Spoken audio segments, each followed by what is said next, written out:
Thursday, everybody. And now let's talk automation. Happy Third Thursday, everybody. I have got a crew of wonderful gentlemen with me today, or I think, Kieran, you may have called it a male panel or a mammal while we were prepping. So I wanted to bring that out for the world, just so that they could enjoy that saying as well. But I want to take a moment to thank everybody for coming and also encourage you as we start doing our introductions and as now tradition within the Third Thursday answering our little icebreaker questions, that you please pop into the chat. Let us know where you're joining from, say hello, and give us your thoughts on those icebreaker questions as well as we get going. So Valur, I'm going to come to you first to do your quick introduction. After you've done that introduction, we'll dive into that first icebreaker question for the day. Okay, so hi guys, Valur Swanson, American accent. I'm here in London though, originally from Iceland, been in the contact center industry since I was 20 years old. So 30-something years. And the icebreaker question here for me is going to be, what is the front office? And of course, the front office related to contact centers is anything that's going to be touching the customer through a customer experience, moment of truth, and opportunity to actually impact the brand reputation at any given moment with that customer. That's me. Yay, wonderful. And I see we've already got a number of people letting us know where they're joining in from. We've got Corrine, Madison, we're just down the road from one another. And then I've also got Paula representing the rest of us females in the digital transformation arena, calling out that she'd be happy to join us and talk through that as well. So now with that, Josh, I'm going to come to you and give you the ground for your quick introduction. And then I'm going to jump right in for your icebreaker of, since we are talking about automation across the entire organization, Valur took the front office. I want you to take the back office. And then we've got a special treat for everyone because Josh and Valur were really elevating our bar this week and giving us all sorts of fancy associated with the Third Thursday. So you guys off air, Valur was using his powder to make sure he was ready and beautiful for everyone on the line. and Josh, if you haven't taken a peek at what posts he was doing this week, you should certainly take a look at some of the fun things that he created for us. But I'm going to bring it over to you, Josh. But appreciate you letting me join here. It's great to be involved. I mean, you've had a stellar cast on the last probably 6 months at this point of these. Yeah. With Kamal, Paula, I saw you on, Shale, Talani, Wayne. So Josh Noble, work with Blue Prism, where I've helped to establish RPA footprints at about 82 companies, 43 of the Fortune 500. So lots of work, particularly in the highly regulated space there. I also have a YouTube series called Automation Insider, which is how we all got connected here.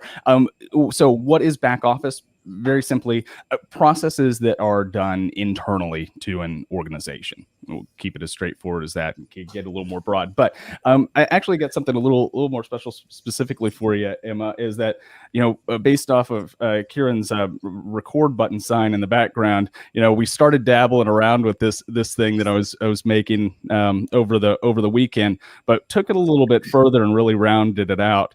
So I'll be sending this to you afterwards, but engraved in here, considering this was now your 6 months of putting these together, thought you might find this a little fun to have. I had to come off the side. That is so fancy. I'm so cool. Excited. Yeah. I wanted everyone to get my genuine response. Yeah. So I thought that would be a little bit fun. You can even change it around depending on what your theme is for that week. You can change around the LEDs and stuff in there. So I'll get that over to you afterwards. Little personal fun fact. We are building our basement out, and I'm going to have like a real live, just a year and a half into this office space, and that will be on one of my shelves 100%. I'm so excited. Yay. So I still see a lot of comments coming in. We've got some folks all over the world joining us. I see a number of locations in the US as well as Copenhagen and a couple of other places. So keep putting in where you're joining us from.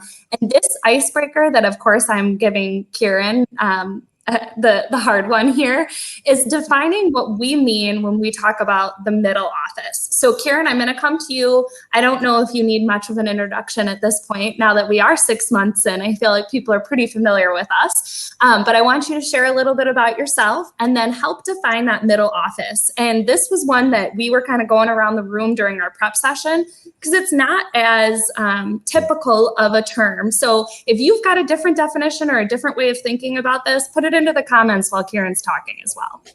Yeah, maybe I should ask for help on this one here, or maybe I should distract us all by talking about Valur's makeup there. We will put that out. We have to. Middle office is a really tough one to define, Emma, because everybody sorts of use the phrase, front, middle, and back office, but nobody ever talks about it. But it's that function like risk, one of those teams that supports the back office and makes sure firms don't get fined.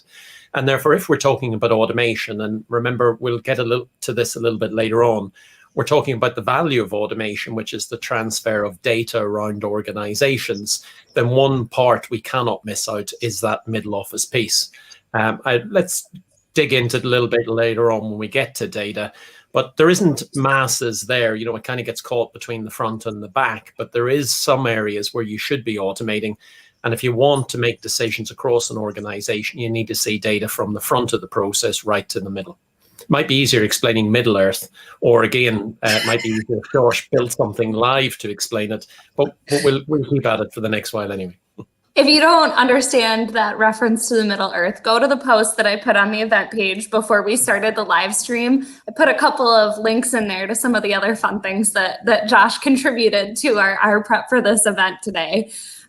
So Josh, I'm going to come to you with our first official real live question now that we've broken the ice and seen where everyone else is joining us today. And I want to ask, when we take a look at automation, knowing that we're talking about kind of these 3 areas and kind of across the entire organization, from your perspective, is there a right place to start an automation journey? And, is that the front, the middle, the back office? Is there an answer that's right for every organization, in your opinion?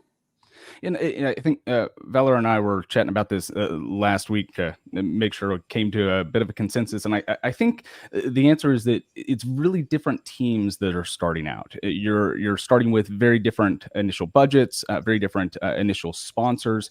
And the outcome when you're talking about front office to back office is very different. Front is around the external customer. It's very focused on revenue and retention. Its processes are around multi-person, human-to-human interaction, and a lot of the skill sets require a little bit more of a right brain arts type of thinking. Back office, on the other hand, is more around your internal employees. It's generally a bit more around cost center focused. The processes are more about individual human to system interactions that you're trying to automate. And again, the requires a little bit more of left brain thinking, more logic type of thinking that's involved for those. But ultimately, we're trying to prevent unnecessary work for customers, suppliers, internal employees, and to maximize both sides. At some point, some senior executive steps in with the mandate to improve across business functions, end to end for the company. And you'll see that at most very successful use case customers that are speaking. I was on Blue Prism World for the last 3 days listening to that. So, but for the same software can also be used to automate end-to-end processes for a digital worker that can also be repurposed as a digital assistant. So anyway, in the end, you can ultimately use the same back-end systems integrations, APIs, RPA technology, and switch that over to more front-end solutions to feed things that are doing self-service, front-end screen aggregation, next best action guidance, bring those all together. So had way more, but I probably had time there. Thank you. So Valur, I want to come to you and more specifically focus in on the thought process of the front office and the contact center, call center type functions. And from your experience and what you've seen within the industry, what are the types of solutions and technologies that you're finding are truly transformational in these front office functions? Okay, well, there's a plethora of different solutions, but the best way to break it up is to say, where do you put it in that customer journey, in the process of supporting that customer? And so there are four main areas, and the first bit is going to be when you're first coming into the contact center, the IVR, the chatbot, or anything that's kind of that first line of defense, where you have an opportunity to help the customer with the least amount of effort through a virtual agent, or through giving them data through the IVR, or routing them to the correct FAQ. Now, the second part, speaking of routing, is intelligent routing. So once they've gotten past that bit and they're not satisfied, they do want to talk to somebody, then you can use AI and automation in actually understanding, okay, what bits of information did they look at that's route them to the right agent based on maybe past sentiment analysis or past satisfaction levels through intelligent routing with the information that they were looking at to that agent. So that's the second bit. And then the third bit is actually going to be agent assist or human in the loop, that kind of thing, where they're actually with the agent, and the agent is finding out what their query might be. And part of the information that they've been looking for or needing or trying to get done is actually automated or populated through RPA or through the data that came over through the IVR or the chatbot, through the intelligent routing. So now the agent actually has more time to talk to the customer about the issue, address the emotive components of it, the complexity of it, but also be able to get through that call with the least amount of effort themselves, because of these things being supported with the RPA, the automation or the AI or whatever the technology is that's supporting that agent. And then finally, the last bit out of those four pieces is going to be post-call or after the contact, to understand exactly what the next best action is. Actually, as Josh was pointing out, okay, the customer wanted this, and that these customers that tend to want this, they tend to call back for this other reason. So let's go ahead and shoot them a note saying, okay, well, here's that coupon you might want to look at afterwards, or here's some information regarding this technology that you purchased, the washer or the dryer, whatever it is. And then also the satisfaction levels. I know here's an opportunity for you to rate our effort level or the agents, how nice they were, and then please provide some, comments. Then take all of that entire journey, all the data from that entire journey, and start to build a profile around the customer so that you can, again, understand how they might interact with you in the future. So there's four bits there, using all different types of technologies to address supporting that customer. That idea of using data to really change your behavior and understand your customer more is, I think, such an important piece of the puzzle when we talk about digital transformation and the insights that can provide. And when we start to move into the front office, as opposed to, more traditionally kind of looking towards the back office for these types of automations, that's one of the big areas that I think is exciting for brands, and being able to adjust to those new customer expectations. Exactly. So, Kieran, I want to come to you, and you kind of teased this one a little in your intro when you were talking about data in the middle office. It's like we prepared. Yeah, imagine that. We were ready to go. So, if an organization wants to be data-driven, a little bit of what Valur was just talking about there, do they need to have all of their organization transformed and automated to be able to accomplish that goal and feel truly transformed as an organization? I'm going to say the short answer, Emma, is yes. And that's the key bit where you've used the words digital transformation. A lot of organizations who use robotics and AI and whatever other tool they've got tend to transform, if that's the word, particular parts of the organization. And then they really struggle to scale it because, for whatever reason, there's lots of them well published, they just can't do it. Transformation involves re-digitizing, redesigning, reimagining the organization itself. And that's using a collection of different automation tools and technologies and digital pieces of this, that, and the other, really to get an organization to operate and behave differently. And that's not just the product set, that's the skill set and the mindset of all the individuals in it.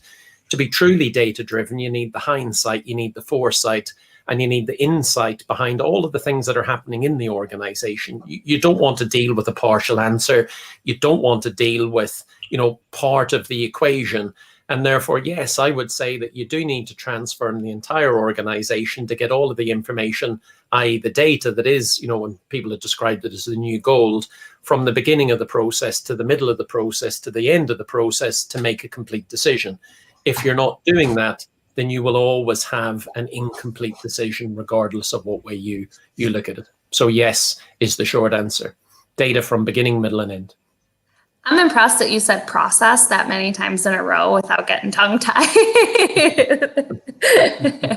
Well, that's the oddity, isn't it? Organizations are a collection of processes.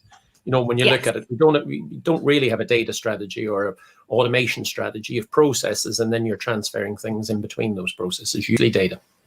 And I want to hear what everyone else has to say about this as well. I put a comment in while you were talking. I want to hear the other views that might be surrounding this idea of how to become a truly data-driven organization and use those insights to drive decisions and your performance as an organization.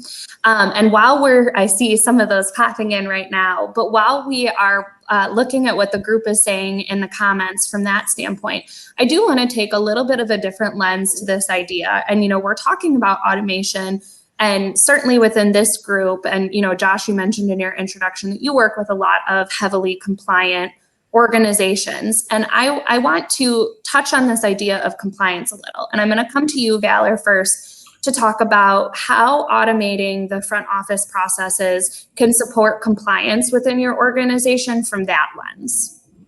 Okay, so actually there's two paths here. Well, three things I wanted to point out. One is when you have agent assist and you're in this financial situation that claims, anything where there is a compliance component, then there are forms that can be pre-filled out based on the customer information, pulling it from the CRM, pulling it from whatever they might have filled out themselves on the web, and getting that accurately populated on the document for the agent, so the agent can wrap it up and make sure that anything that goes out, is all the T's are crossed and the I's are dotted. Now, the other bit too is using speech analytics, where text-to-speech actually identifies when the agent is reading that compliance component, or now that you've agreed to these terms, A, B, and C there, that they say all those things. And there's technologies out there that will actually ping the agent to say, look, you forgot to tell them about, the 20%, surcharge if they don't pay their bills on time or whatever it might be.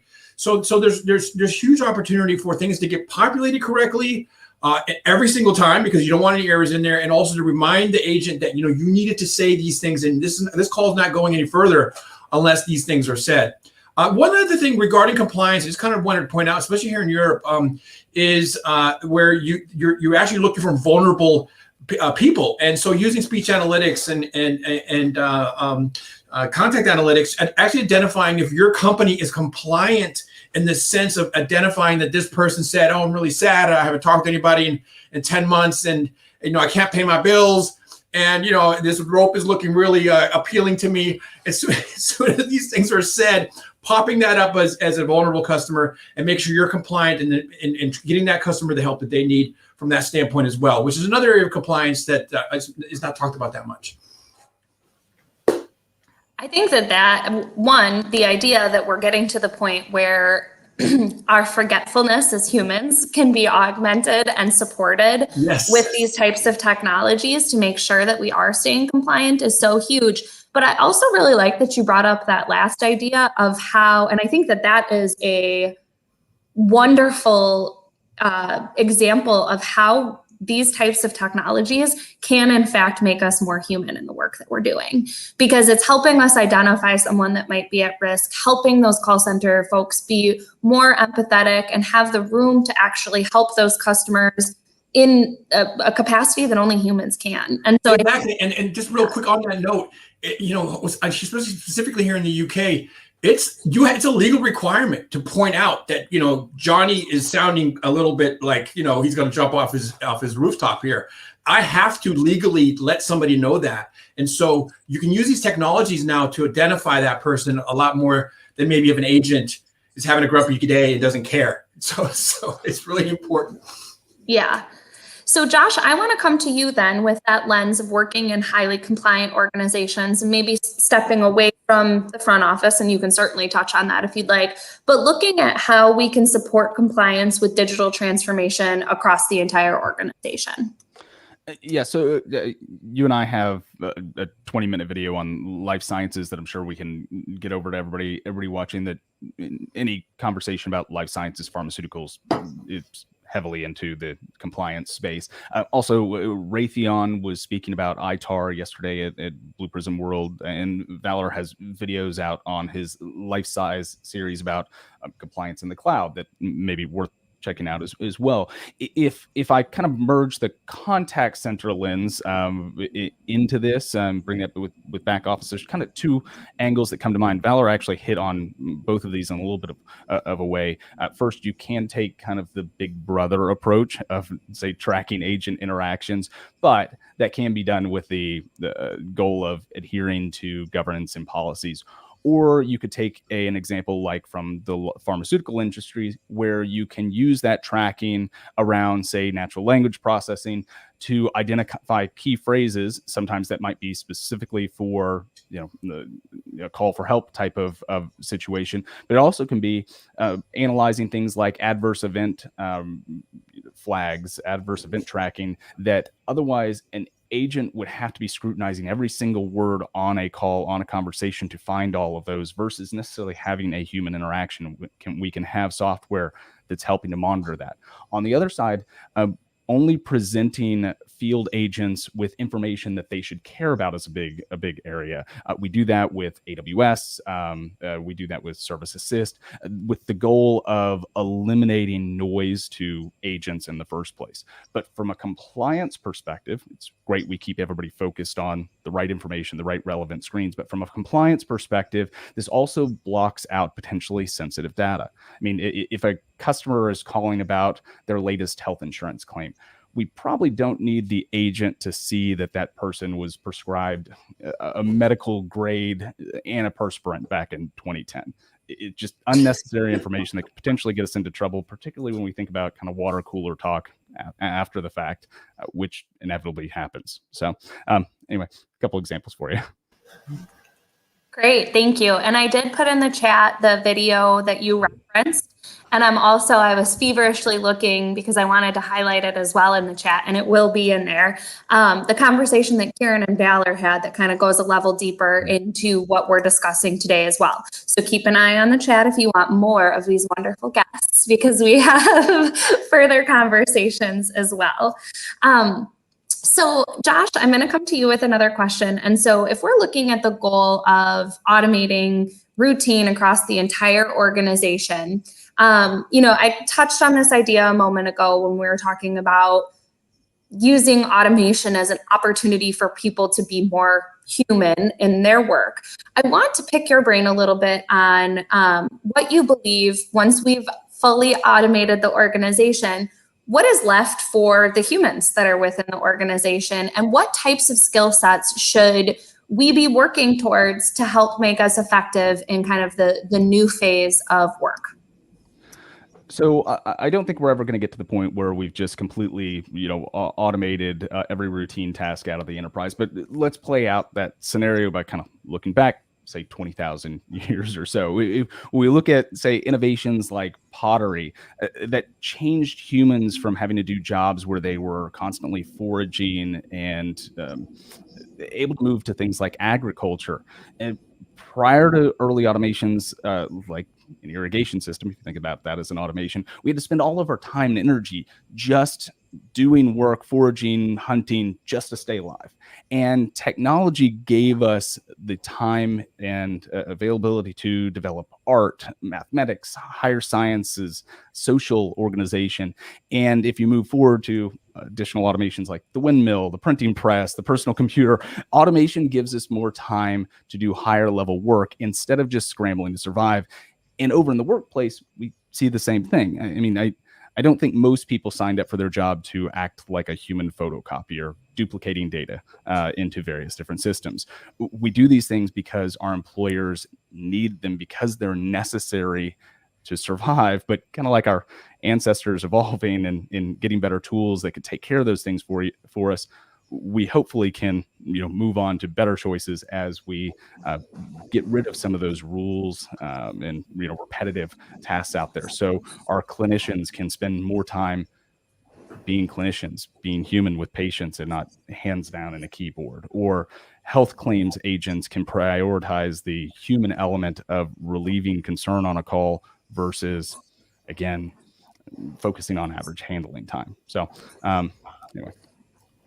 Yeah. Oh, I caught Kieran there feverishly responding to people's comments over on the other laptop there. There's a Connor, I hear we should forget talking here and just join in with the audience here. I know there's a lot going on over there and I'm loving it. Did you like my comment to you, Emma? It says, what do you need to be data driven? I wrote data. You never replied to me. Thank you. Thank you, Kieran. I really appreciate that sage wisdom there. Wisdom. Yeah. I did want to add something, and I know I saw Paula on the chat, and one thing I know she talks a lot about, and it kind of goes hand in hand with what you were saying, Josh, is the idea of handing off the actual work that robots should have been doing in the first place to the robots so that we can be more human. We've got a couple minutes here as well, and Valur, I want to pick your brain on your thoughts of how we should be positioning ourselves from a skill set perspective for kind of the new world of automated workspace and specifically with your lens on the front office.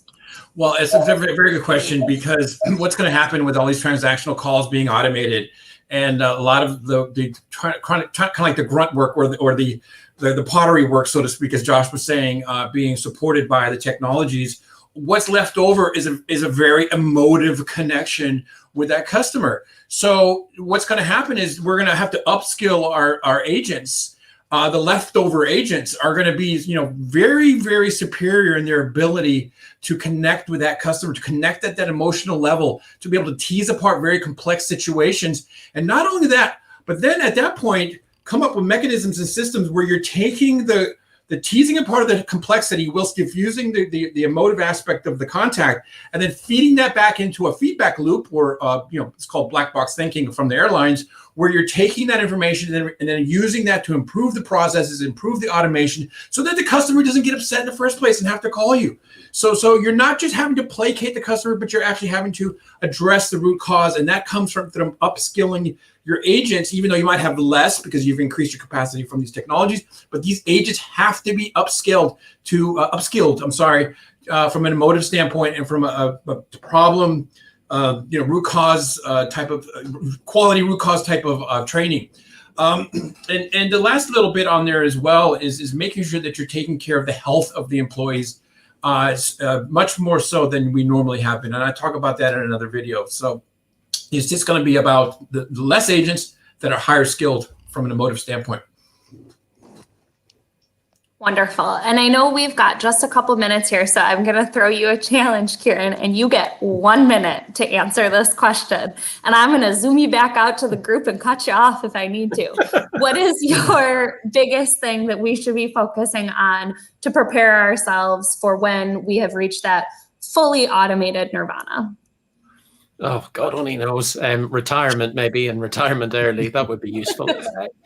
It's interesting because I don't think anybody's really thought that far ahead, Emma. Everybody talks about digital transformation. Everybody talks about metrics. Everybody talks about, presenting rich calls to agents. But as Valur and I have spoken, if you only get complex calls every day and you're an agent, then those complex calls can be quite abusive, can be quite time consuming, can be horrible.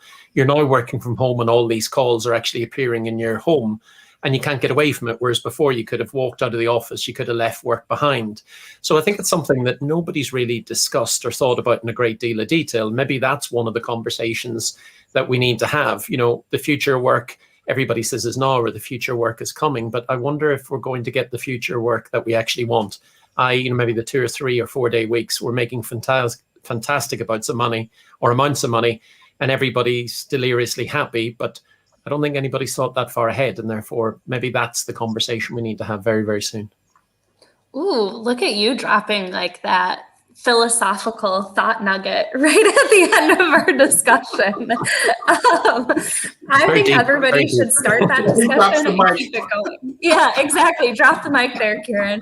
I think that that's a wonderful way for us to end the discussion and have people continue it in the comments, because as we've heard before, 30 minutes is not enough for these discussions, but it's hopefully what starts some of these comments and more posts and more interaction on LinkedIn within this community. I want to thank Valur and Josh for joining me and Kieran today on our third Thursday and making it such a special 6-month episode. I want to point out, I did not realize, Josh, that the third Thursday changes colors in the background until you were zoomed in and talking. So I'm like even more irrationally excited to get my hands on that. But when we take a look at the final message for the group today, is really looking at, there might not be one single point that we can tell you, this is your start point for automation. But the ultimate message is that digital transformation is not one department, it's not one process, it's not one area. For you to be successful and truly manage that transformation, you have to have the plan to extend those automations across the organization. Now, it's a tall order, and we understand that, and that's part of why we'll be back with more of these discussions in coming months to continue kind of unpacking that and getting expert insights on how to do that. But I would encourage you all, if you are not connected with Valur and Josh, make your way over to their LinkedIns, connect with them, watch their video series. They are both a wealth of knowledge. And with that, I'm a minute over. So I'm going to say, have a happy third Thursday, everybody. And thank you so much for joining us. Thank you, Emma. Thank you, everyone.